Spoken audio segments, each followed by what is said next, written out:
Iya, jadi jujur nggak tahu kalau ada dua desa Gringsing asli ternyata.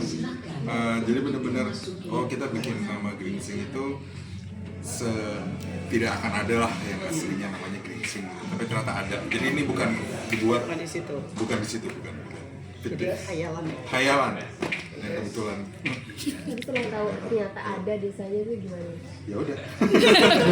Karena saya pikir emang legendanya ada di desa itu. Karena Enggak. pas di googling ada di daerah. Desa Gringsing baik-baik aja, nggak ada yang mengerikan dari asli ya. Siapa tuh jadi terangkat ya. Aman sejahtera orang di sana. Mas Vanda, apa sih keuntungannya bekerja mengerjakan virtual production dibandingin dengan mungkin praktikal gitu ya, dengan ada set langsung dan seperti Keuntungan nomor satunya adalah semuanya 100% ke kontrol gitu, nggak ada gangguan cuaca, nggak kejar-kejaran sama matahari, terus panas dingin, semuanya ke kontrol. Itu sih keuntungan positif. Kalau Dan ada DP-nya kita mau syutingnya di desa Gringsing, di planet Venus atau manapun bisa. Teknologi sih ya. kalau mungkin dari segi biaya atau budget juga apakah Nah juga itu yang ini. Bro, dari segi biaya gimana? Emang kalau ngomongin TV, karena kita syutingnya di luar negeri tentu pasti sedikit lebih besar daripada syuting di Indonesia ya. Namun kebetulan karena kita ada partner yang dari OMG, kita juga pengen belajar juga inovasi ini, teknologi ini. Ya kita ngambil resiko itu untuk bisa budget sedikit lebih besar, semoga hasilnya juga jauh lebih maksimal. dan yang menarik adalah ensemble cast-nya ya, Mas. Itu kenapa sih memilih kayak Agnini mungkin yang menjadi anak yang mencari ayahnya, karena secara background kan secara real life juga Agni juga mungkin ada tidak juga punya seorang ayah gitu, ada kayak mungkin emosi-emosi yang itu atau seperti apa? Yang menyebutkan nama Agnini yang mention ke saya waktu itu Pak Lafes. Karena saya belum pernah kerjasama dengan Agnini sebelumnya. Di-mention oleh Pak Lafes, terus habis itu saya ketemu sama Agnini, ngobrol dan ternyata perfect. Dan dia mau ngambil challenge itu. Dan dia mau ngambil challenge itu. Di situ tadi ada disebutkan sedikit ada mental isu ya. Nah, mungkin ada sedikit pesan yang untuk disampaikan ke audiens berkaitan antara horor sama mental isu ini. Ya sebenarnya gini, di film ini tuh pesan terbesarnya itu untuk siapapun yang sedang menghadapi trauma atau apapun itu, ingat aja kalian nggak sendiri. Jadi menghadapinya itu jangan mengira mereka itu sendiri gitu. Itu sebenarnya message terbesar. Ada orang kok yang mau mendengarkan, ada orang yang mau membantu, begitu sih. Kalau Mandela sendiri kenapa memilih akhirnya mengangkat film horor, karena sebelumnya kan dikenal dengan satu kakak, maksudnya film-film drama yang sangat kuat gitu.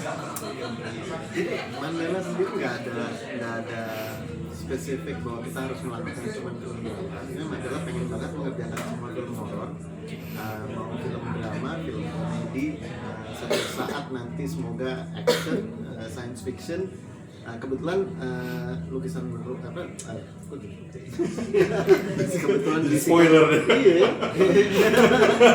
Berikutnya tapi di Singan Desa Gringsing ini pas lagi ngedevelop sama Vander juga, udah lama ya, kita hampir 3 tahun lebih kita mendevelop ini. Ceritanya juga ikut berubah.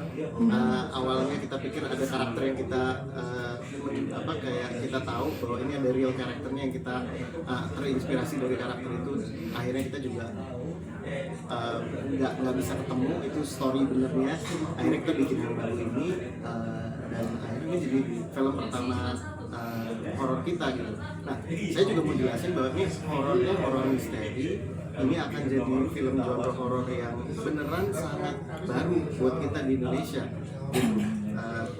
Akan sedikit jauh lebih beda dari horor-horor yang ada. Dolby Atmos. Sama kita ada di Dolby Atmos. Suaranya makin ya. Yes, paket lengkap. Mas Ivan, after mendirect film drama kemarin ya, Yeah. terus tiba-tiba ini debut film horor. Itu gimana sih? Ada perbedaan treatment atau apalagi ini dengan teknologi yang canggih ya? Ya ini sesuatu yang baru, challenging, tapi juga sangat ini ya. Sebenarnya challenge terbesar saya nih, kalau dilihat dari film-film Mandela sebelumnya itu barnya itu di level yang sendiri. Jadi ketika dalam proses penulisannya juga saya jangan sampai membuat sesuatu yang di bawah standar Mandela. Itu challenge-nya juga. Jadi kalau pertanyaannya mengenai apakah ada perbedaan, iya pasti ada perbedaannya. Ini lebih sulit, lebih besar, lebih medannya itu lebih gila sih film ini. Jadi hasilnya pun sekarang walaupun teman-teman belum bisa melihat ya, tapi kita udah setengah matangnya udah ngelihat, itu sangat puas sih. Trailer tadi tuh kayak cuma 2% dari yang serunya gitu besar. Mas, ini kan bisa dibilang secara virtual juga ya. Sudah mati kalau untuk yang itu secara manual dengan yang virtual, apakah masa syutingnya ini akan bertambah lebih lama kah atau memang lebih mempersingkat masa syutingnya? Kalau masa syuting, kita ngomongin masa syuting nih ya, berhubung VP-nya ada di Johor, studionya di IMS yang punya jam kerja, jadi masa syutingnya agak panjang. Jadi tahapan-tahapan penggendutan badan itu lumayan lancar di sana. Jadi jam istirahat itu juga cukup, jadi itu plusnya itu. Jadi kalau pertanyaannya masa syuting, iya bertambah karena ada jam kerjanya. Tapi mungkin saya tambahin juga kayak kalau kita pindah set itu dalam sehari, kalau set VP-nya udah siap, kita bisa pindah set kayak 3 set dalam sehari. Bisa masuk dari scene driving yang di tol pindah ke kamar yang kita udah bangun setnya dan lain-lain. Jadi secara efisiensinya sih ada, tapi emang persiapannya jauh lebih panjang. Persiapannya ambil 2-3 bulan untuk kita bisa mulai gitu proyeknya. Kenapa memilih Subang ya? Apa maksudnya lokasinya di Subang? Kita mencari, karena background ceritanya adalah perkebunan tebu ya. Di sana kita dapat yang kita cari itu di sana, gitu. Gersangnya, keringnya, apa semua dapatnya di situ.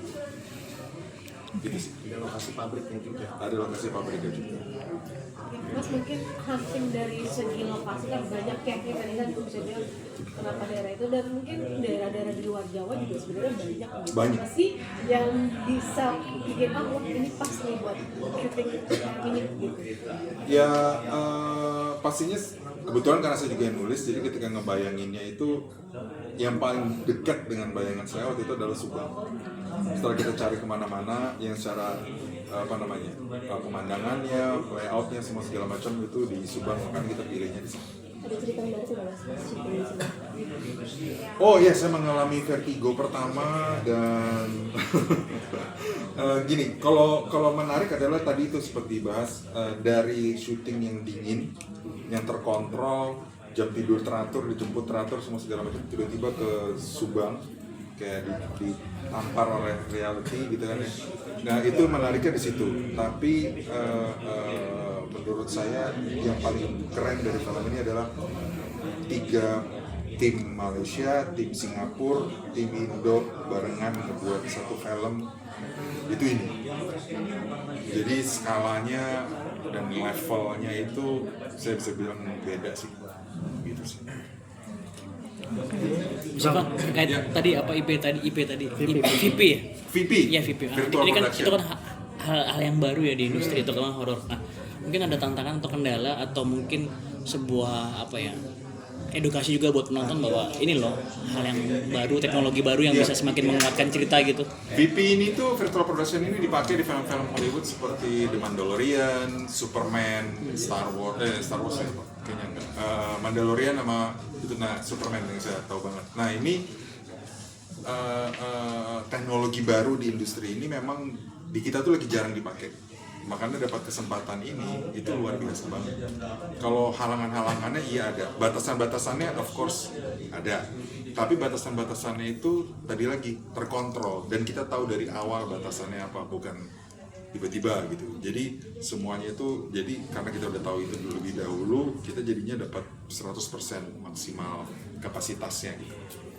Itu keuntungan sih. Hasilnya lebih bagus atau gimana dari yang Efeknya Efeknya gini, kalau secara produksi ya biasanya scene mobil bisa 6 jam.